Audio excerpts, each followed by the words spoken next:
Hello guys, welcome to my channel Buniyaad classes. Today we will discuss that हम 80 days में अपने syllabus को कैसे कवर करें, दैट हम 95% प्लस मैथमेटिक्स इन 2021 में अचीव कर सकें।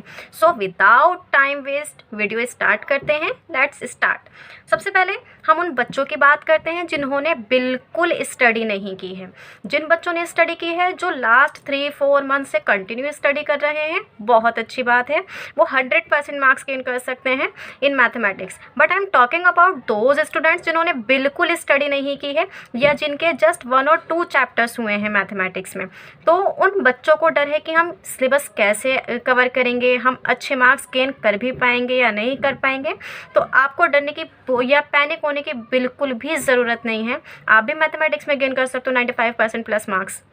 ओके तो जो मैं आपको टिप्स बता रही हूँ, आप उन टिप्स को फॉलो करें, देन ये मेरी गारंटी है कि आप 95% स्कोर करोगे इन 2021 बोर्ड एग्ज़ाम। ओके ये जो मैंने अभी बताया है ये 0 टू एवरेज स्टूडेंट्स के लिए भी है और जो एवरेज टू टॉपर्स हैं उनके लिए भी ये टिप्स हैं। ओके जो बच्चे लास्ट 3 मंथ से स्टडी कर रहे हैं वो 100% गेन कर सकते हैं, ये ध्यान रखना है आपको। ओके देखिए टिप्स कौन कौन सी हैं।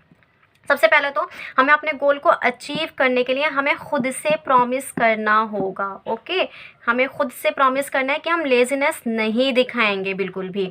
तो पहले टिप्स यही है कि आप लोगों को लेज़ीनेस को अवॉइड करना है। ओके तो आपको लेज़ीनेस को अवॉइड करना है बिल्कुल, ठीक है। तो लेज़ीनेस कैसी है, देखिए जो हमारे अंदर ये आ जाता है ना कि हम आज नहीं पढ़ रहे हैं, हमारा पढ़ाई में मन नहीं लग रहा है, अभी नहीं पढ़ रहे हैं, या हम 2 घंटे बाद पढ़ लेंगे, अभी गेम खेल लेते हैं। तो ये बिल्कुल भी नहीं होना चाहिए। इन 3 मंथ्स कंसिस्टेंसी होनी चाहिए आपकी स्टडी में। ज़्यादा पढ़ने के लिए मैं नहीं बोल रही हूँ, ऐसा नहीं है कि आप फुल डे मैथमेटिक्स को लेकर बैठे रहो, but minimum 1 hour maximum 2 hours in a day आपको मैथमेटिक्स को देना है। ओके 1 आवर इसलिए कि आपके अदर सब्जेक्ट भी हैं और आपको उनको भी टाइम देना है, तो आपके 5 to 6 आवर्स ऐसे ही हो जाते हैं, ऐसे ही निकल जाएगा आपका टाइम। तो आपको मिनिमम 1 आवर मैथमेटिक्स को लेकर बैठना है, मैक्सिमम आप उसको 2 आवर्स कर सकते हैं। ओके कंटिन्यू नहीं पढ़ना है आपको सभी सब्जेक्ट। ओके आपके हर एक सब्जेक्ट में जब आप एक सब्जेक्ट कर लेते हैं तो उसके बाद जब आप दूसरा सब्जेक्ट स्टार्ट करते हैं तो उन दोनों सब्जेक्ट के बीच में आपका 10 to 15 मिनट्स ब्रेक होना ज़रूरी है। ओके फिर उसके बाद जैसे आपने 2 सब्जेक्ट कर लिए तो आप उसके बाद 5 to 10 मिनट्स का ब्रेक ले लो। तो इस तरीके से आपको ब्रेक ले लेकर स्टडी करनी है। इसके अलावा मोटिवेशनल वीडियोस देखो, इससे आपको क्या होगा, इससे आपका पढ़ाई में मन लगेगा और जब आपका पढ़ाई में मन लगेगा तो आप और ज़्यादा अच्छे से स्टडी कर सकोगे। ओके और सबसे इम्पॉर्टेंट बात, आपको प्रॉपर नींद लेनी है। ओके अगर आप प्रॉपर नींद लेते हो तभी आप स्टडी प्रॉपर कर पाओगे, यानी स्टडी में आप तभी अटेंटिव हो पाओगे। अगर आप प्रॉपर नींद नहीं लेते हो, आपको 6 आवर्स की नींद लेनी है। अगर आप 6 आवर्स की नींद नहीं लेते हो तो आप स्टडी के ड्यूरिंग द स्टडी आप अटेंटिव नहीं रहोगे, आपको स्लीपी फील होगा बहुत ज़्यादा। तो इसलिए आपको प्रॉपर नींद लेनी है, देन आपको स्टडी करनी है। ओके सो ओके तो ये थी जो हमने खुद से प्रॉमिस किया है, जो हमारे गोल को अचीव करने में बैरियर्स थी। तो अब आ जाते हैं टिप्स पर कि टिप्स दैट हम 95% प्लस मार्क्स कैसे गेन कर सकते हैं। तो देयर आर 2 क्राइटेरियाज। पहला क्राइटेरिया हमारे क्या है कि हमें कहाँ से पढ़ना है, ठीक है, कितना हमें पढ़ना है, हमें कहाँ से पढ़ना है, ये हमारा फर्स्ट क्राइटेरिया होना चाहिए।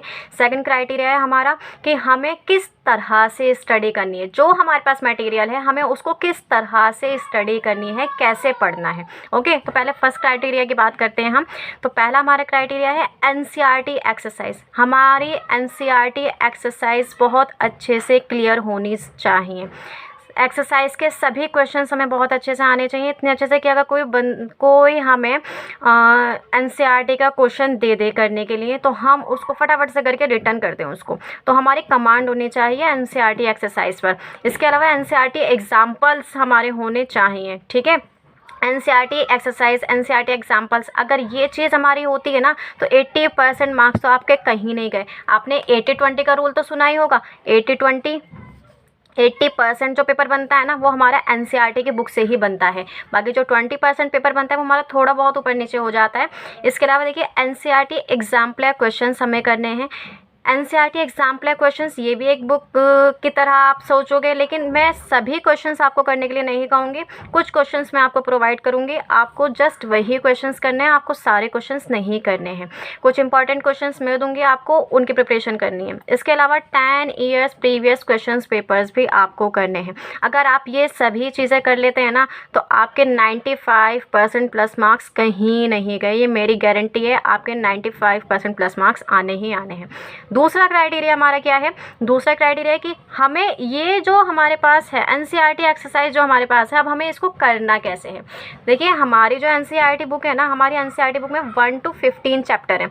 अब कुछ बच्चे होते हैं कि वो लाइन वाइज चैप्टर्स करते हैं, चैप्टर 1, चैप्टर 2, चैप्टर 3। तो ये जो लाइन वाइज है, या कुछ बच्चे ऐसे होते हैं कि जो रिवर्स में करते हैं, है ना। 15 कर लिया, देन 14, देन 13, देन 12। तो हमें इस तरीके से चैप्टर्स नहीं करना है, हमें चैप्टर्स को उनकी वेटेज के बेसिस पर करना है। वेटेज यानी जिस चैप्टर की मैक्सिमम वेटेज है हमें उस चैप्टर को पहले करना है, देन हमें दूसरे चैप्टर्स पिक करने हैं। तो देखिए यहाँ पे जो सबसे ज़्यादा जो मैक्सिमम वेटेज है ना वो चैप्टर 14 की है, और चैप्टर 14 जो है रेदर देन अदर चैप्टर हमारा ईजी है। ओके तो ये हमारा चैप्टर इतना मुश्किल भी नहीं है, हमारी इस पर कमांड भी इजीली बन सकती है, और हम 10 मार्क्स हमारे कहीं नहीं जाएंगे। तो चैप्टर 14 में पहले हमें कमांड बनानी है ये, और इन चैप्टर्स की वीडियोस भी मैं अभी अपलोड करती रहूँगी, आपको उनसे हेल्प मिलती रहेगी। ओके चैप्टर 14 देखिए हमारा 10 मार्क्स का है। चैप्टर 14 में से 10 मार्क्स का आएगा, इसमें से 5 मार्क का क्वेश्चन डेफिनेटली बनेगा एक। ओके इसके अलावा देखिए चैप्टर 9 एंड 6 ईच चैप्टर हमारा 8 मार्क्स का है, यानी कि चैप्टर 9 अकेला हमारा 8 मार्क्स का है, चैप्टर 6 भी हमारा 8 मार्क्स का है। इसके अलावा आ जाते हैं चैप्टर 8 एंड 10। चैप्टर 8 और 10 ईच चैप्टर हमारा 4 मार्क्स का है, चैप्टर 8 भी हमारा 4 मार्क्स का है, चैप्टर 10 भी हमारा 4 मार्क्स का है। देखिए मैंने 8 के साथ ही मैंने 9 और 8 1 बाय 1 लिख दिया है, क्योंकि चैप्टर 8 अगर हमारा क्लियर हो जाता है तो हमारा 9 भी चैप्टर इजीली क्लियर हो जाता है। इस वजह से मैंने चैप्टर 8 और 9 1 बाय 1 लिख दिया है। इसके अलावा चैप्टर 2, 3 एंड 7 ये जो चैप्टर्स हैं ये भी हमारे ईच चैप्टर 7 मार्क्स के हैं, यानी चैप्टर 2 में से अकेला 7 मार्क्स का आएगा, चैप्टर 3 में से अकेला 7 मार्क्स का आएगा, और चैप्टर 7 में से भी अकेला 7 मार्क्स का आएगा। इसके अलावा चैप्टर 1 हमारा 6 मार्क्स का है। ओके चैप्टर 1 में से भी हमारे 5 मार्क्स का एक क्वेश्चन बन सकता है, और ये जो चैप्टर 2, 3, 7 है इसमें से भी हमारा 5 मार्क का क्वेश्चन बन सकता है। चैप्टर 9 एंड 6 में से हमारा 5 मार्क का क्वेश्चन बन सकता है, और चैप्टर 14 में से तो डेफिनेटली हमारा 5 मार्क का क्वेश्चन बनेगा ही बनेगा। ओके इसके अलावा देखिए चैप्टर 4, 12 एंड 13 ईच चैप्टर हमारा ये 5 मार्क्स का है। ओके चैप्टर 4, 12, 13 इनमें से चांसेस नहीं है 5 मार्क्स का क्वेश्चन बनने के।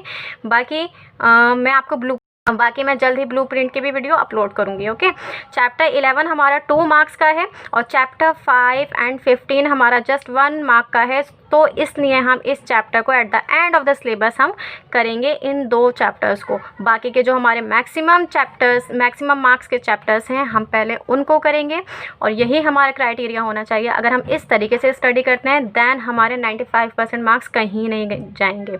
और सबसे बड़ी बात तो ये है कि आपके लिए बेनिफिशियल भी है कि इस साल 30% सिलेबस तो पहले ही रिड्यूस हो गया है, तो आपको जस्ट 70% सिलेबस ही कवर करना है अपना। 100 में से 30% लेस हो चुका है, 70% ही आपको कवर करना है, और जो भी डिलीटेड है उसको हम टच भी नहीं करेंगे। बाकी जो हमारा एग्ज़ाम में आएगा बस हम वही करेंगे। Okay I hope you got it.